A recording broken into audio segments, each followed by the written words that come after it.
विद्युत धारा है ना, इलेक्ट्रिक करंट। सबसे पहला पॉइंट कि इलेक्ट्रिक करंट से हम समझते क्या है, विद्युत धारा से हम समझते क्या है। विद्युत धारा से तात्पर्य है कि तारों से होकर आवेश का प्रवाह। किसका प्रवाह? आवेश का प्रवाह। आवेश बोले तो चार्ज का प्रवाह, चार्ज, ठीक है। आवेश का प्रवाह जब तारों से होता है तब हम लोग उसको कहते हैं कि विद्युत धारा का प्रवाह हो रहा है। किसका प्रवाह हो रहा है? विद्युत धारा का प्रवाह हो रहा है। तो पॉइंट ये उठता है कि आवेश का जब जिक्र किए तो आवेश के बारे में कुछ तो जानना है। जब आवेश के बारे में थोड़ा बहुत जान लेंगे तो फिर हम लोग धारा के बारे में जानेंगे। पहली बात, पदार्थ जो होता है परमाणु के 3 मौलिक कण से बना होता है। ऋण आवेश जो कि क्या होता है? इलेक्ट्रॉन। पहला कण क्या होता है भाई? इलेक्ट्रॉन। दूसरा कण क्या होता है? प्रोटॉन। तीसरा क्या होता है? न्यूट्रॉन। ये 3 मौलिक कण से कोई परमाणु बना होता है। किसी पदार्थ का जो परमाणु होता है वो 3 मौलिक कण से बना होता है, electron, proton and neutron. Electron जो कि ऋण आवेश होता है, उस पर बता रखे देखकर, इलेक्ट्रॉन पे क्या होता था, क्या होता है? ऋण आवेश। प्रोटॉन पे क्या होता है? धन आवेश। और न्यूट्रॉन पे क्या होता है? नो चार्ज, उदासीन।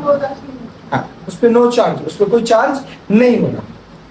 अब जो वैल्यू होता है इलेक्ट्रॉन के चार्ज का, वो भी हम लोग बात करेंगे।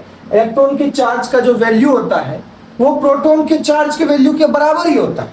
लेकिन अंतर किस बात का हो गया दोनों में? एक ऋणावेशित है तो एक धनावेशित है। बात समझ रहे लड़के? चलो, प्रोटॉन और न्यूट्रॉन नाभिक में होते हैं। हम बता रखे थे प्रोटॉन और न्यूट्रॉन जो होते हैं वो कहाँ होते हैं? परमाणु के नाभिक में मौजूद होते हैं, न्यूक्लियस में मौजूद होते हैं। और जो होते हैं इलेक्ट्रॉन कक्षाओं में घूमते रहते हैं। इलेक्ट्रॉन उसके ऑर्बिट पे क्या होते हैं? घूमते रहते हैं, ठीक है। और इसी वजह से है कि हम लोग किसी भी चालक में क्या बोलते थे कि मुक्त इलेक्ट्रॉन पाए जाते हैं। किसी भी चालक में क्या पाए जाते हैं? मुक्त इलेक्ट्रॉन पाए जाते हैं। मतलब इलेक्ट्रॉन पाए जाते हैं जो कि किस अवस्था में पाए जाते हैं? मुक्त अवस्था में। परमाणु विद्युततः उदासीन होते हैं। अब हमारा जो परमाणु है, एटम, वो इलेक्ट्रिकली न्यूट्रल होता है। क्या होता है? इलेक्ट्रिकली क्या होता है? न्यूट्रल होता है, उदासीन होता है, विद्युततः उदासीन होता है, ठीक है। उसके बाद एक बात और बताए थे, इलेक्ट्रॉन का कोई अगर दान कर दिया, कोई पदार्थ अपने इलेक्ट्रॉन को छोड़ दिया, किसी को दान कर दिया, जैसे सोडियम अपना एक इलेक्ट्रॉन क्लोरीन को दिया था, तो सोडियम धनावेशित हो जाता है। मतलब इलेक्ट्रॉन को छोड़कर कोई पदार्थ पॉजिटिव हो जाता है ना। इलेक्ट्रॉन को छोड़कर कोई पदार्थ क्या हो जाता है? पॉजिटिव हो जाता है। और पाकर क्या हो जाता है? निगेटिव हो जाना है। इस कथन को ऐसे याद करो कि जो दान दिया वो राजा हुआ ना, पॉजिटिव कह सकते हो, और जो उससे लिया वो कर्जदार हो गया, निगेटिव हो। बात समझ में आ गई? तो इलेक्ट्रॉन को छोड़कर कोई भी पदार्थ, इलेक्ट्रॉन को छोड़कर कोई भी पदार्थ क्या हो जाता है? पॉजिटिव हो जाता है। क्या हो जाता है? और इलेक्ट्रॉन को पाकर कोई भी पदार्थ क्या हो जाता है? निगेटिव हो जाता है। अब जो मेन चीज है, आवेश संरक्षित होता है। आवेश कैसा होता है? संरक्षित होता है। संरक्षित बोलने का मतलब ना तो वो उत्पन्न किया जा सकता है और ना ही नष्ट किया जा सकता है। आवेश संरक्षित होता है। आवेश एक बॉडी से दूसरे बॉडी में जा सकता है, लेकिन नष्ट या उत्पन्न नहीं हो सकता है। मेरी बात को समझना, एक बॉडी से दूसरे बॉडी में हमारा आवेश जा सकता है, लेकिन नष्ट या उत्पन्न नहीं हो सकता। वो संरक्षित होता है, कंजर्व्ड होता है। बात समझ में आ गया? और जब यही आवेश मेरा एक बिंदु से दूसरे बिंदु पर तारों के जरिए जब जाता है, बात को समझ, यही आवेश जब एक बिंदु से दूसरे बिंदु तक तारों के जरिए जाता है तो हम लोग कहते हैं कि तारों में आवेश का प्रवाह हो गया, बोलते हैं कि नहीं? और उसी आवेश के प्रवाह को हम लोग विद्युत धारा कहते हैं।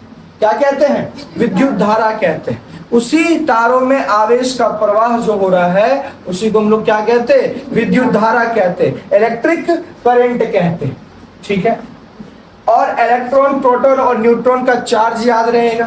इलेक्ट्रॉन पे माइनस चार्ज होता, प्रोटॉन पे प्लस चार्ज और न्यूट्रॉन पे नो चार्ज, कोई चार्ज नहीं होता। इलेक्ट्रॉन, प्रोटॉन और न्यूट्रॉन से मिलकर किसी भी पदार्थ के क्या बने हैं? परमाणु बने हैं।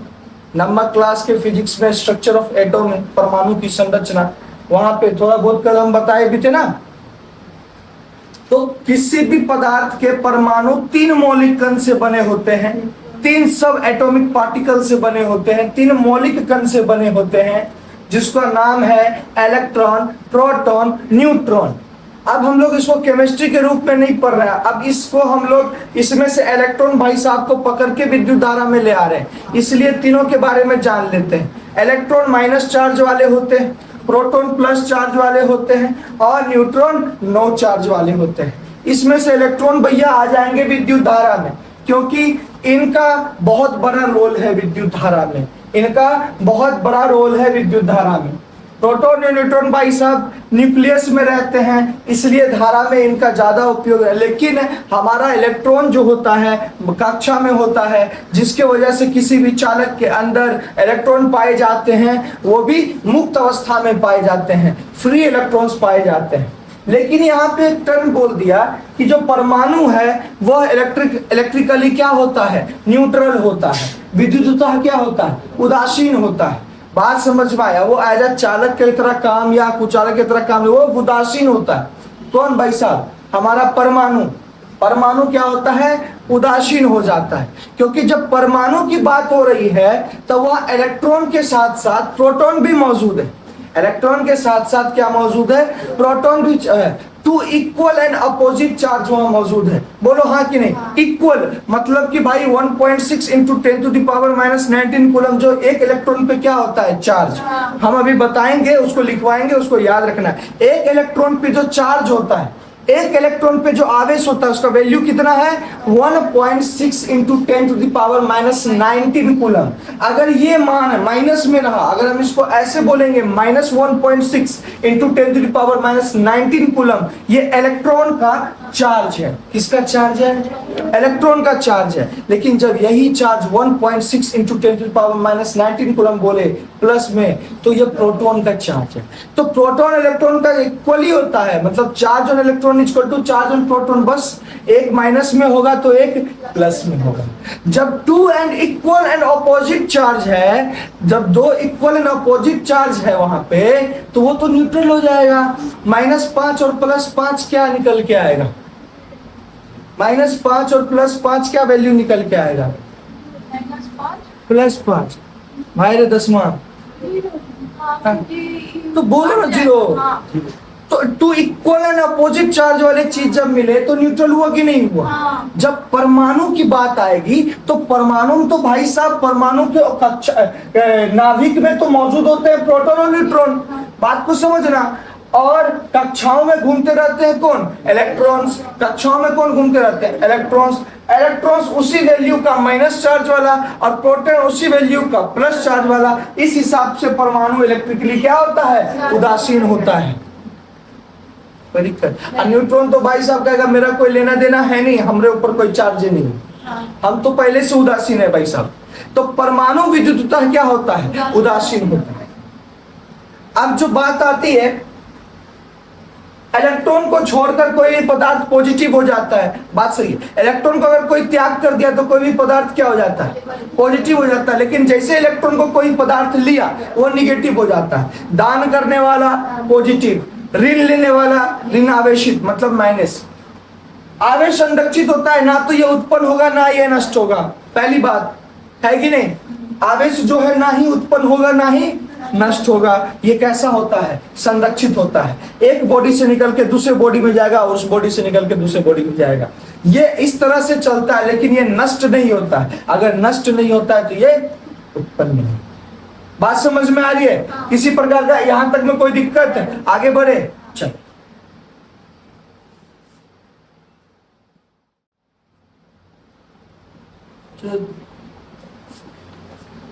चलो देखो, चालक पता तो इसे सबको है। चालक होता क्या है ना? ऐसे पदार्थ जिससे होकर विद्युत आवेश उनके एक भाग से दूसरे भाग तक जाता है चालक कहलाता है। इसका अर्थात इसका मतलब ये हुआ कि जिस पदार्थ में आवेश का प्रवाह हो सके, विद्युत धारा का प्रवाह हो सके, वो चालक कहलाता है। सिंपल सी भाषा में ऐसे पदार्थ जिससे होकर विद्युत आवेश उनके एक भाग से दूसरे भाग तक जाता है, मतलब उसके अंदर प्रवाह करता है। सिंपल सी बात, एक भाग से दूसरे भाग तक जाना, उसके अंदर प्रवाह करना। तो जिस पदार्थ के अंदर यह चीज होता है उस पदार्थ को चालक कहते हैं, और चालक को इंग्लिश में कंडक्टर कहते हैं। क्या कहते हैं? कंडक्टर कहते हैं। CONDUCTOR, कंडक्टर कहते हैं। कहते कि नहीं? तो जिस चालक, ऐसे पदार्थ जिससे होकर विद्युत आवेश एक भाग से दूसरे भाग तक जाता है, चालक कहलाता है। वो पदार्थ ही चालक कहलाता है जिसके अंदर ये गुण होता है, विद्युत आवेश को एक स्थान से दूसरे स्थान, एक भाग से दूसरे भाग ले जाना। और इसके कुछ एग्जाम्पल है, जैसे लोहा, चांदी, मनुष्य और अशुद्ध जल। क्या? अशुद्ध जल। ध्यान से सुनना, अशुद्ध जल। अशुद्ध जल के अंदर गुण होता है विद्युत आवेश का प्रवाह करवाना, विद्युत धारा का प्रवाह होना, शुद्ध जल के अंदर नहीं। बात समझ में आ गया? अशुद्ध जल, पृथ्वी, ये सभी जो है क्या कहलाते हैं? चालक कहलाते हैं। और किस चीज का चालक कहलाते हैं? विद्युत का चालक कहलाते हैं। Electrically conductor, electrically conductor. बात समझ में आ रहा है? इलेक्ट्रिकल कंडक्टर भी कह सकता है, विद्युत चालक, है ना? ये सभी लोहा, चांदी, ये सब पदार्थ है। पदार्थ है तो इनके अंदर क्या पाए जाएंगे? मुक्त अवस्था में इलेक्ट्रॉन पाए जाएंगे, जो कि जिस पे भी क्या रहता है दबाव, मतलब विद्युत धारा में, उसका भी हम बोले थे ना, इलेक्ट्रॉन का भी मुख्य, जो मुक्त अवस्था में इलेक्ट्रॉन होता है उसका मुख्य कार्य होता है, वो चालकता को भी दर्शाता है। किसको दर्शाता है? चालकता को भी दर्शाता है। बात समझ में आ गया? मुक्त इलेक्ट्रॉन, किसी पदार्थ का मुक्त इलेक्ट्रॉन उस पदार्थ की चालकता को बताता है कि भैया इसके अंदर कितना विद्युत धारा का प्रवाह हो सकता है, यह कैसा प्रवाह करेगा। बात समझ में आ रहा है? ये चीज वो कौन बता देता है? उसका बाह्य कक्षा में मौजूद इलेक्ट्रॉन, दैट मींस उसका फ्री इलेक्ट्रॉन। बात समझ में आ गया? उसके बाद चलते हैं विद्युत रोधी। विद्युत रोधी ऐसे पदार्थ जिससे होकर जो है ना आवेश एक भाग से दूसरे भाग तक नहीं जाता, है ना, वे पदार्थ हमारा कुचालक यानी कि विद्युत रोधी कहलाता है। क्या कहलाता है? विद्युत रोधी कहलाता है। विद्युत रोधी को अंग्रेजी में बोलते हैं इंसुलेटर। क्या बोलते हैं? Insulator, INSULATOR, insulator. बात समझ में आ गया? क्या कहते हैं? इंसुलेटर कहते हैं। विद्युत रोधी, कुचालक। बात समझ में आ गया? ऐसे पदार्थ जिनसे होकर आवेश एक भाग से दूसरे भाग तक नहीं जाता है, ऐसे पदार्थ क्या कहलाते हैं? विद्युत रोधी कहलाते हैं। सिंपल सी भाषा में कुचालक कहलाते हैं, अंग्रेजी की भाषा में इंसुलेटर कहलाते हैं। जैसे कि देखो, मोम हो गया, चमड़ा हो गया, रबर हो गया, शुद्ध जल हो गया। शुद्ध जल एकदम प्योर वाटर जो कि इंसुलेटर होता है, उनसे होकर विद्युत धारा प्रवाह नहीं करती, लेकिन अशुद्ध जल रहेगा तो करेगी। याद है हम एक पानी और नमक का कहानी बताए, है ना? जब NaCl उसमें मिलाते हैं, आयनित हो जाता है, तो ज्यादा मात्रा में हमारा विद्युत धारा प्रवाह होता है, लेकिन जब वो शुद्ध जल होता है तब उसमें विद्युत धारा का प्रवाह नहीं होता है।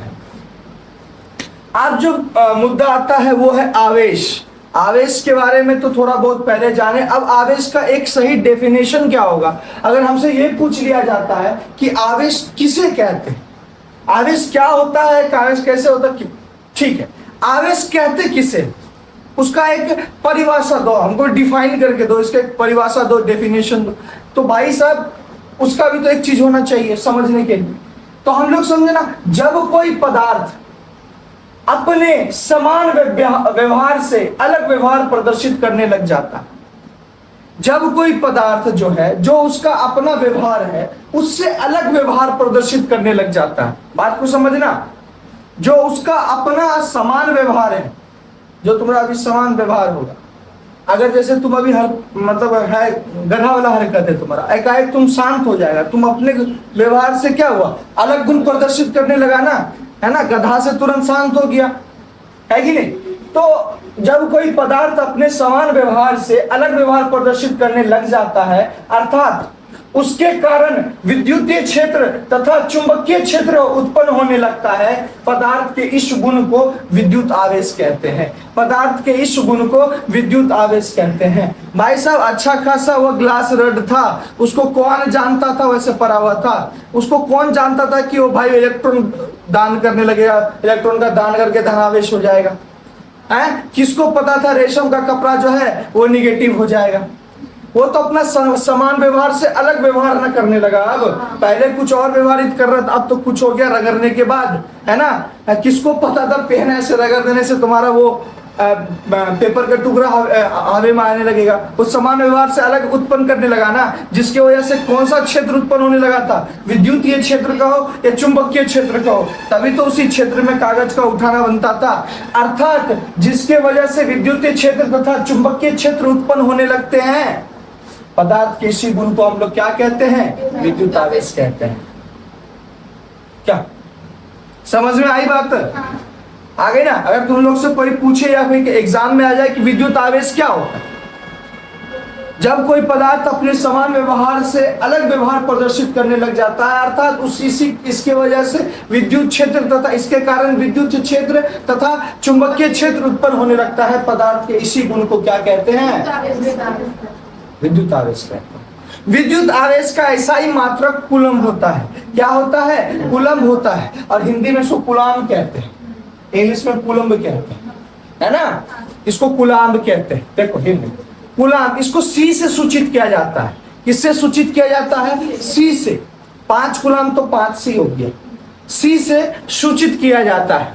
बात समझ में आ गई? यानी कि चार्ज का, आवेश का एसआई मात्रक कूलम्ब। कूलम्ब को किससे सूचित किया जाता है? सी से सूचित किया जाता है। और याद रहना चाहिए, हम तो और ज्यादा वैल्यू लिखाते हैं, लेकिन एक वैल्यू लिखा है जिसके बारे में हम लोग इस चैप्टर में यूज करेंगे। वो वैल्यू है, एक कूलम्ब जो होता है वो 3 × 10⁻⁹ ESU के बराबर होता है। ESU क्या हुआ भाई? Electrostatic unit. Electrostatic unit, electrostatic के बारे में बताए थे। बिजली, है ना, जो कि विराम अवस्था में रहे, जो कि विराम अवस्था में, हम बोले थे ये चीज को तुम लोग 12th में पढ़ोगे, इलेक्ट्रोस्टैटिक, है ना, 12th में पढ़ोगे। हम लोग अभी विद्युत को मोशन, गति की अवस्था में पढ़ रहे हैं। हमारा एक एक कण गति कर रहा है, इलेक्ट्रॉन गति कर रहा है, लेकिन उस जगह पे हम लोग विद्युत धारा के बारे में पढ़ेंगे। लेकिन जब हमारा विद्युत धारा कैसा हो? रेस्ट पोजिशन में, स्टैटिक हो, विरामावस्था में। समझ में आ रहा है?